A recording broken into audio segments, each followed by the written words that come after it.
This is Cinema. And this is Johannes. And you're watching Board Gaming Ramblings. And today we are taking a look at our top 10 trick-taking games. Yes. Trick-taking games. We've been playing a lot of trick-taking games the last year, around a year, like a year plus. We got into heavily into trick-taking games. Heavy trick-taking trick-taking games. And we played somewhere between 80 and 100 trick-taking games during the last year, and we are going to now talk about our top 10. Yes, we've been excited for this for some time. Yes. Not because I think I have the best top 10 in the world, but because we've played many in such short amount of time, and it's going to be exciting how we find them looking back and comparing them to each other. And also, there's a lot of trick-taking games we haven't played, obviously. And a lot of if there's something that's not on the list and you're feeling like, oh, haven't you played this one? Let us know. There might be some favorites that we have played and then might not be on the list, depending on how many times we played it. And of course, people have different tastes. Yes. So this is, of course, our personal top 10. As always, we don't know each other's lists. And if they end up being similar, that's how it is, because I don't know this one. It's probably might be less similar than other lists. Do you want to guess crossovers? No. No, okay.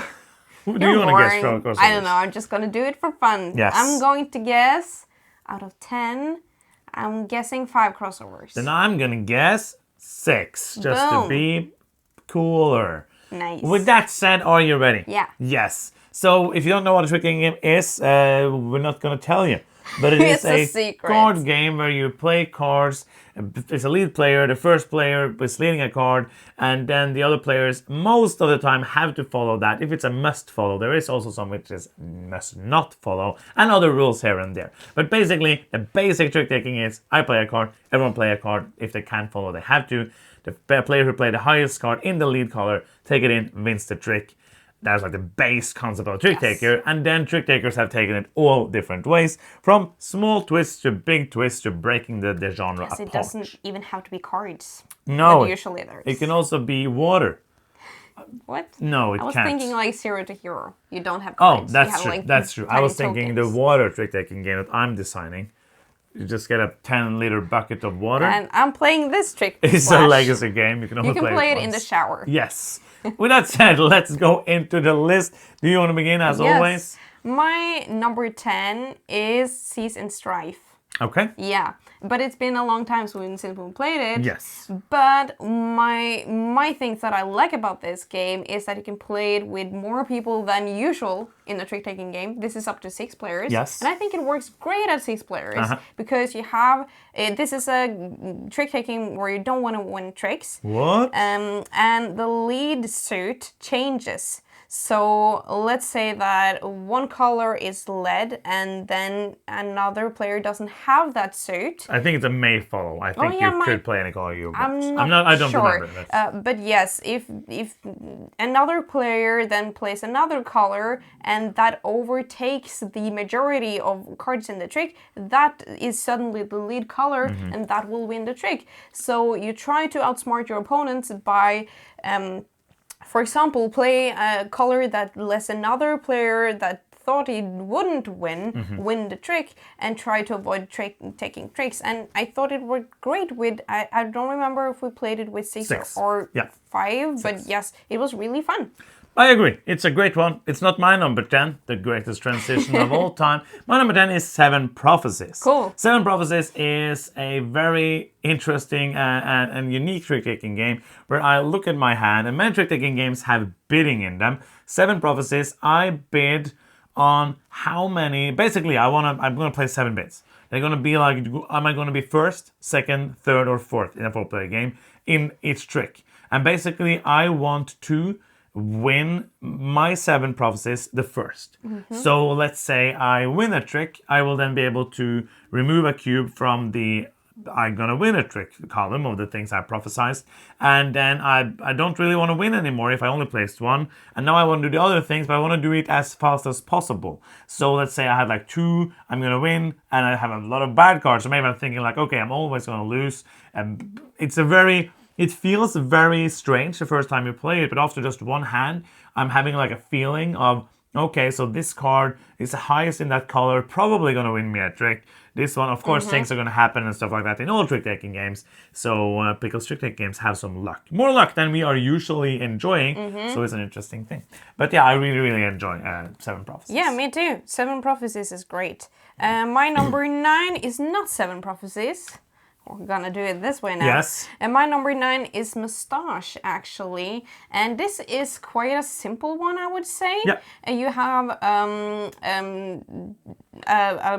You have you have cards, yes, and there's always like a set hierarchy between the cards. So there's not a changing suit, nor trump, but you have changing rules from round to round. So that makes it suddenly the first round is feeling widely different from the last round, and the rules are staying there. They're everlasting. No, that's not the word. Not everlasting, not like a legacy game, but no, but the rules from the first round goes over to the second, That's and true. it follows along. So when you're playing the last, it's over 4 rounds. You have more sets of rules to 4. Four, yes, to abide by.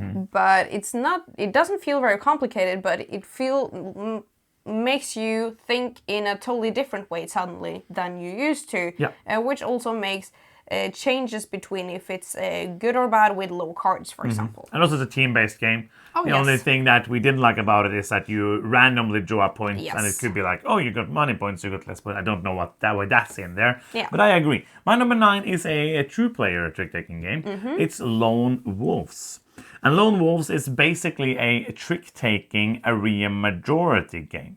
You are playing out wolves in different areas, and it's not like you have to play a wolf in the same area. You can play another wolf, and then there's something, the cards turn around, becomes Lone Wolves. There is Trump that changes, and you're just trying to outmaneuver and outsmart your opponent. And because two-player trick-taking games have in the last few years become like kind of plentiful. Yeah.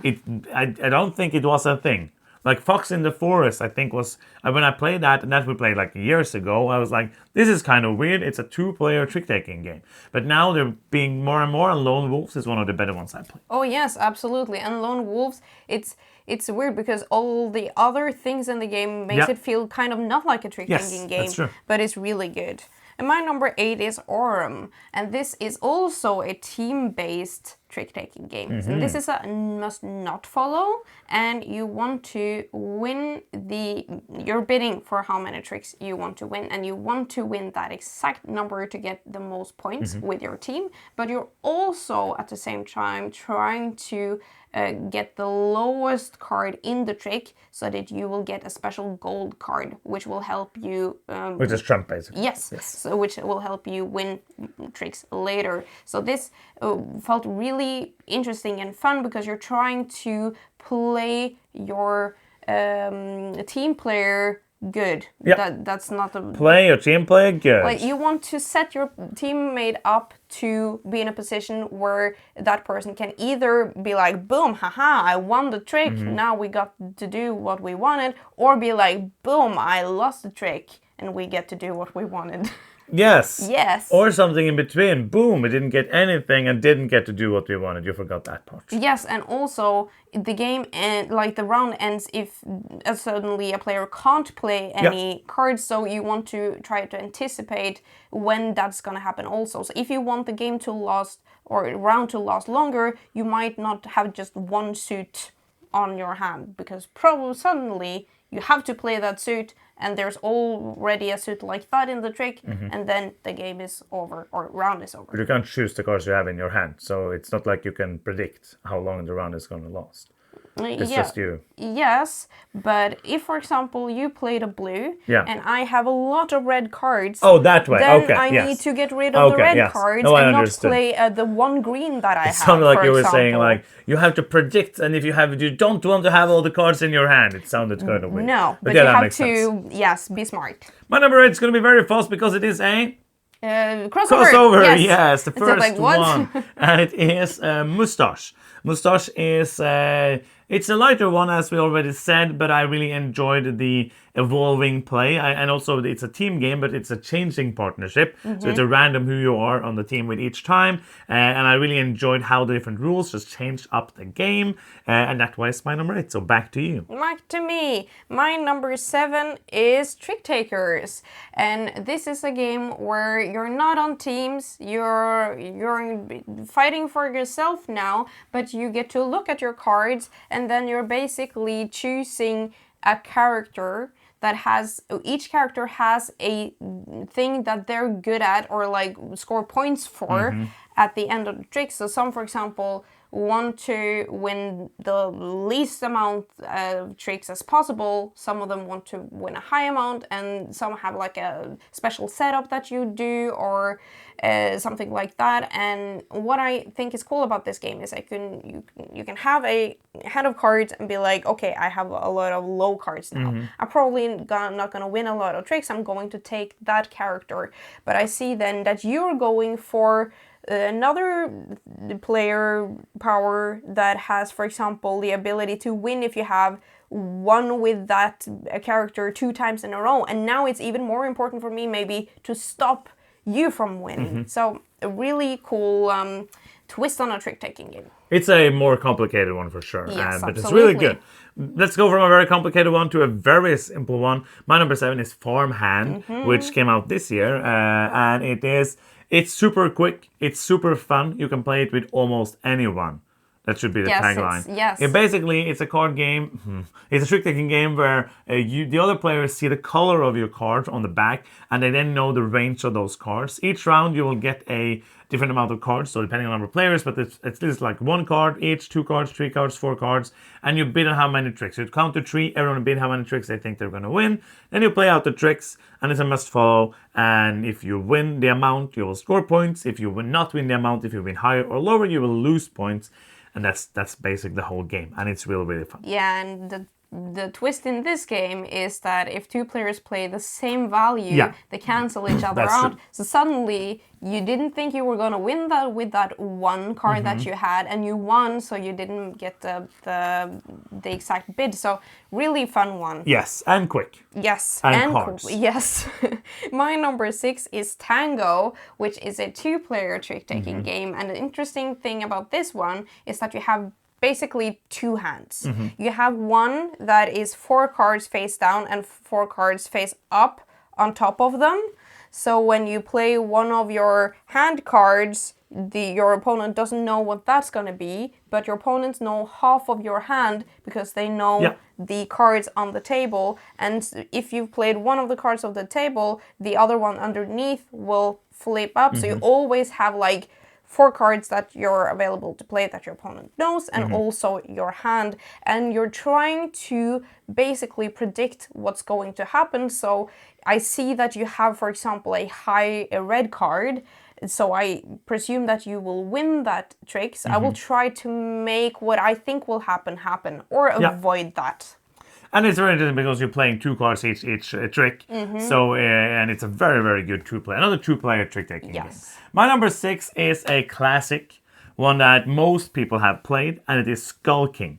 Skull King is very interesting. It's a bit long, but it is very good. And it is basically, you guys play 1 trick, then 2 tricks, 3 tricks, 4 tricks, 5 tricks, and you bid. There's some special rules here and there, but you're bidding on how many tricks you want to win out of those tricks, and you're scoring points, or you'll lose a lot of points like I usually do, but it's like a clever one. There's different variants you can play. I enjoy this one quite a bit, and it's one of those again where the twist isn't that huge, but it's fun and easy to play with everyone. Skull King. Yeah, and also it feels like the stakes are high because the variations of points can be so high. Yes. And also you're taking chances like, I know that this is the best card, but if you have a mermaid, and when are you going to play your mermaid? Very cool. When to play your mermaid? That's always a a new question. DreamWorks movie. My number 5 is Jekyll and Hyde versus Scotland Yard, and this is also a 2-player trick-taking game, which we had a lot of fun with when it came out. Yes, it is. When it came out in 2023, I think. No, yes.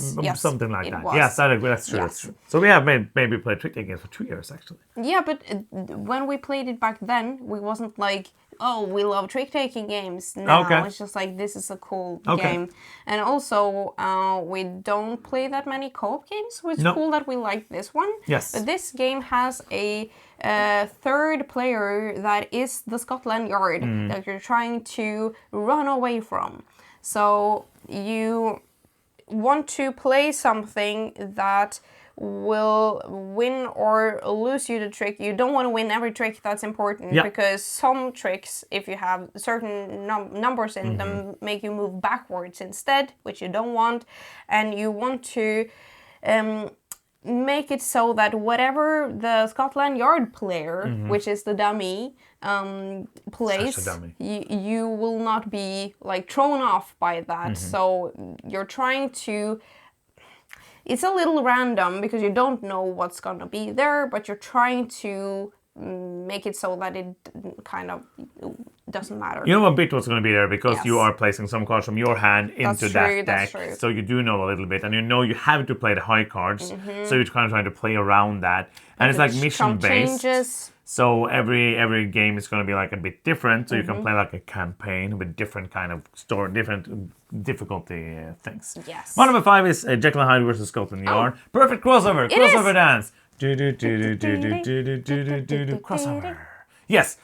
For all the reasons, it's a fantastic game. We also got to play Jekyll versus Hyde, which is like the first game of that, and then Jekyll and Hyde got to cooperate to win over Scotland Yard basically in the Yes. second game. Both are great, but Jekyll and Hyde versus Scotland Yard is way better, I would say. I would say That's that's my number 5. favorite as well. My number 4 is also a crossover. Oh. And that is Farmhands. Okay, that is a great one. Farmhands. For Farmhand. Farmhand. I will try to look it up yes. itself. It was the wrong way, I couldn't see the name. I like it for all the reasons you said. It just like came out of nowhere, I would say, like, and it jumped almost to the top of the list. But like the main reason is because it's so short and simple, and you can play it with everyone. That makes it so accessible. So we played a lot of trick-taking games that are more convoluted or more like weird and Yeah. gets a little time to get into. Or when you're 4 players, it takes a lot of time.